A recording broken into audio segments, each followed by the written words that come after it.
అందరికీ నమస్కారం. ఈరోజు మనం దాదాపు 100 ఏళ్ల వెనక్కి వెళ్దాం. 1920వ సంవత్సరమంటే మన తాతల ముత్తాతల కాలం. అప్పుడు మన భారతదేశం, మన తెలుగు నేల ఎలా ఉండేదో ఒక్కసారి ఊహించుకుందాం.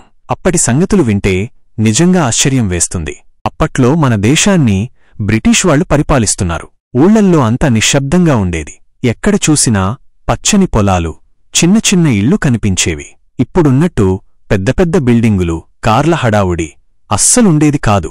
ప్రజల జీవితాలు చాలా సాదాసీదాగా ఉండేవి. పొద్దున్నే లేచి పొలం పనులు చేసుకోవడం, ఇంట్లో పనులు చేసుకోవడం ఇదే వాళ్ల దినచర్య. ఆడవాళ్లు ఇంటిల్లిపాదికి వంట చేసేవారు, పిల్లల్ని చూసుకునేవారు. మగవాళ్లు ఎద్దులతో నాగలి దున్నేవారు, చేనులో కష్టపడేవారు. ఊళ్లల్లో కరెంటు ఉండేది కాదు. సూర్యుడు అస్తమిస్తే అంతా చీకటి. దీపాల వెలుతురులోనే పనులు చేసుకునేవారు. రేడియోలు, టీవీలు అస్సలే లేవు. సాయంత్రం అయ్యేసరికి ఊరి చావడి దగ్గర అందరూ చేరేవారు. కబుర్లు చెప్పుకునేవారు, పాటలు పాడుకునేవారు, కథలు వినేవారు. అదే వాళ్లకు పెద్ద వినోదం. పిల్లలు మట్టిలో ఆడుకునేవారు, చెట్లెక్కి కోతులులా గంతులు వేసేవారు. ఇప్పుడున్నట్టు సెల్ఫోన్లు, కంప్యూటర్లు లేవు కాబట్టి వాళ్ల ఆటలు చాలా సరదాగా, ప్రకృతికి దగ్గరగా ఉండేవి. అప్పట్లో కుల వ్యవస్థ చాలా బలంగా ఉండేది. ఒక కులం వారిని మరో కులం వారు వేరుగా చూసేవారు. అందరూ కలిసిమెలిసి ఉండేవారు కాదు.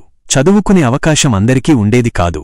ముఖ్యంగా ఆడపిల్లలు బడికి వెళ్లడం చాలా తక్కువగా ఉండేది. పెళ్లిళ్లు చిన్న వయసులోనే చేసేసేవారు.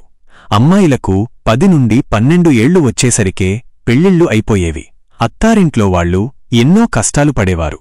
ఆర్థికంగా కూడా ప్రజలు చాలా వెనుకబడి ఉండేవారు. వ్యవసాయం మీదే అందరూ ఆధారపడేవారు. పంటలు బాగా పండితే సంతోషంగా ఉండేవారు, లేకపోతే కష్టాలు పడేవారు. బ్రిటిష్ వాళ్లు మన దేశాన్ని దోచుకుంటున్నారు కాబట్టి పేదరికం ఎక్కువగా ఉండేది. బట్టలు కూడా చాలా తక్కువగా ఉండేవి. ఖాదీ బట్టలు ఎక్కువగా వాడేవారు.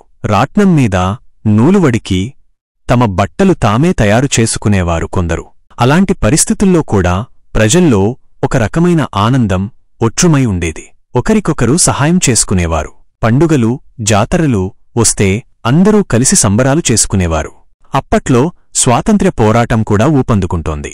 గాంధీగారు పిలుపునిస్తే ఊళ్లల్లోని ప్రజలందరూ కదిలివచ్చేవారు. బ్రిటిష్ వాళ్ల పాలనను వ్యతిరేకిస్తూ ఎన్నో ఉద్యమాల్లో పాల్గొన్నారు. 1920వ దశకం అంటే మన దేశానికి ఒక కీలకమైన సమయం. కష్టాలు ఉన్నా, పోరాటాలు జరుగుతున్నా ప్రజల్లో ఒక ఆశ ఉండేది. స్వాతంత్ర్యం వస్తుందని, మంచి రోజులు వస్తాయని. ఆనాటి మన తాతలు, ముత్తాతలు ఎంతో కష్టపడ్డారు కాబట్టే ఈరోజు మనం స్వేచ్ఛగా ఉన్నాం. వాళ్లను గుర్తు చేసుకోవడం మన బాధ్యత. ఈ వీడియో మీకు నచ్చిందని అనుకుంటున్నాను. అప్పటి పరిస్థితుల గురించి మీ అభిప్రాయాలను కామెంట్లలో తెలియజేయండి.